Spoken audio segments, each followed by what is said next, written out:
the Lord's Church. Bridge to the 21st century. TLC's bridge to its 40th year, Season of Promise. TLC is crossing over into a season of promise. Even after 40 years, TLC is still moving forward, coming to Jesus. However, the story does not begin here. We have to go back. Way back.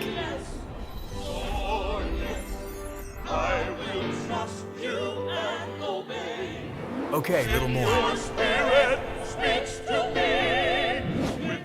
Ah, yes, this is where it begins. This story starts with a simple yes. The initial calling started with Archie Dennis Jr. deciding to move his family from New Orleans back to his hometown Pittsburgh, Pennsylvania. This was truly a yes of faith for both Archie and his wife Claudette.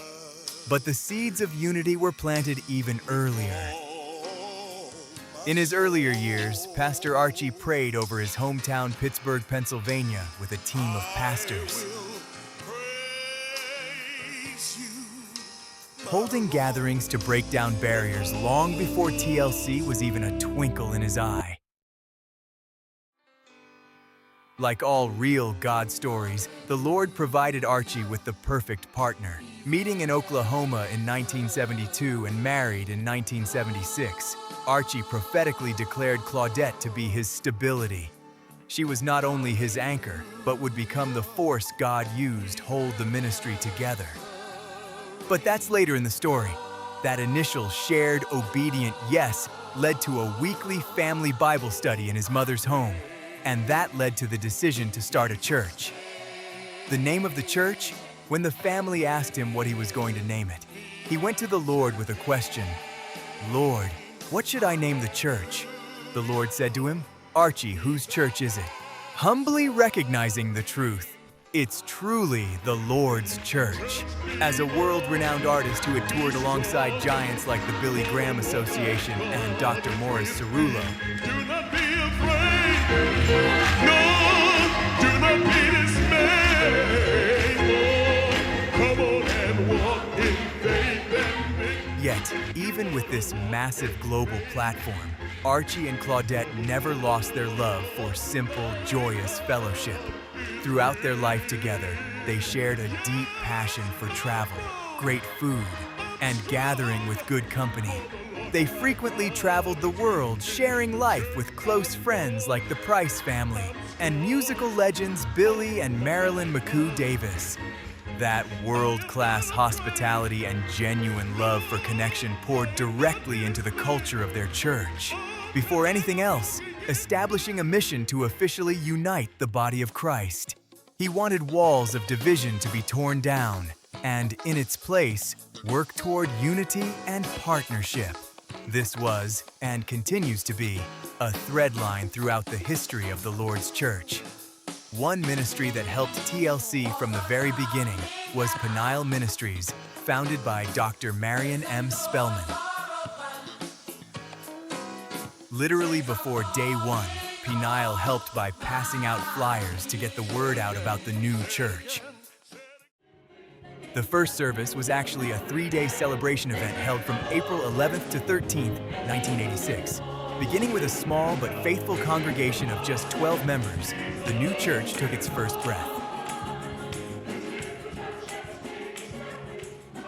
And in true Pastor Archie fashion, drawing on those incredible high-profile relationships, he didn't even preach that opening weekend himself. Instead, he brought in a special guest to help launch.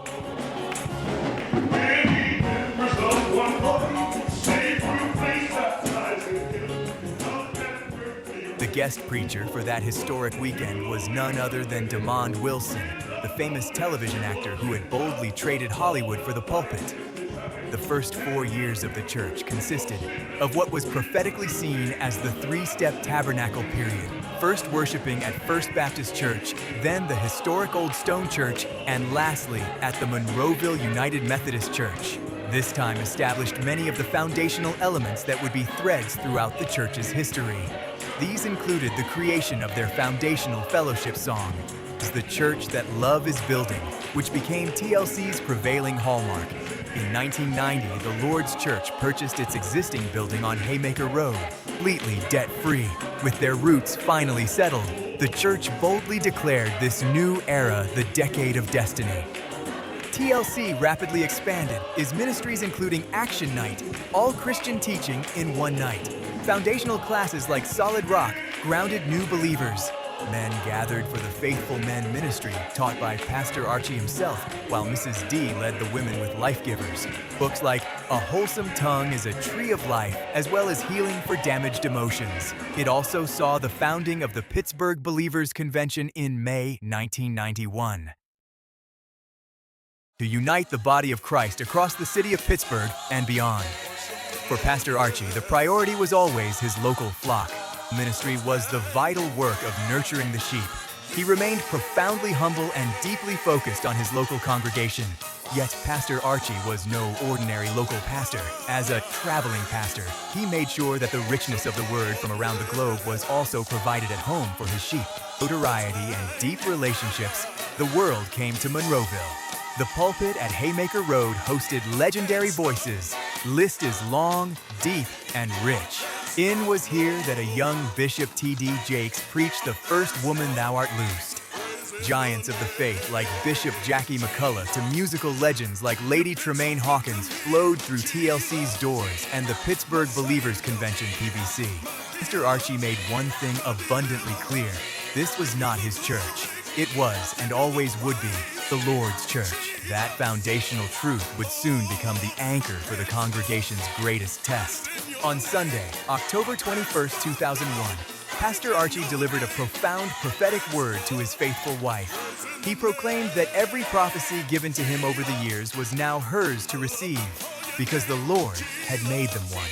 He spoke with a divine urgency, telling Reverend Claudette that she was getting ready to step out of her comfort zone. On Wednesday, October 24th, during Bible study, he sang the hymn, "In Him We Live and Move and Have Our Being," a final prophetic instruction to the house not to move unless they moved in Him. On Friday, October 26th, Pastor Archie spent the day at Peniel finalizing the strategy for a new workforce program called Pathway to His Promises.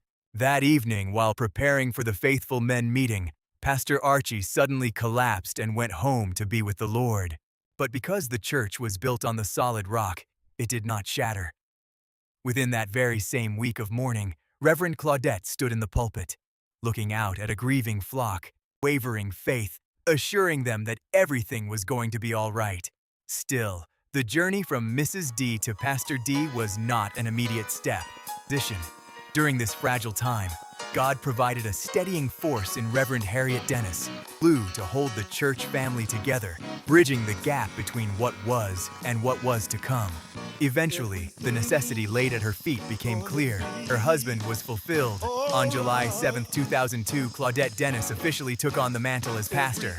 Mrs. D became Pastor D of the Lord's Church. Nation 2 had begun. With a new pastor came a fresh wind. Pastor D's leadership was defined by her forthright preaching, her identity as a fierce prayer warrior, bring joy and laughter into the house. Under her covering, the sanctuary underwent extensive remodeling. Through the pain of loss and the trials of transition, the Lord's Church continued to stand. Under Pastor D's vibrant and bold leadership, the Lord's Church didn't just maintain its legacy, it expanded its borders. The historic Pittsburgh Believers Convention fulfilled its season. Carrying the torch forward, Pastor D launched the International New Life Family Conference. Also crossed oceans. In 2004, the congregation built and dedicated the Lord's Primary School in Kampi Yamoto, Kenya. A youth newsletter called What's Good? From the rural plains of Kenya to the youth of Monroeville, Dispensation 2 proved that the church that love built would stop its mission. A true legacy doesn't just add, it multiplies. After successfully guiding the church through over a decade of tremendous growth and stability, time for the mantle to shift once again. On August 30, 2015, the pastoral baton was officially passed to the next generation. Pastor Nisi Dennis White and her husband Pastor Curtis White were installed to lead the Lord's Church. Just weeks later, in October, Pastor Claudette Dennis was rightfully elevated and ordained as the apostolic overseer of the house. The God of all grace will perfect, establish, strengthen, and ultimately settle His people. That time of settling has arrived.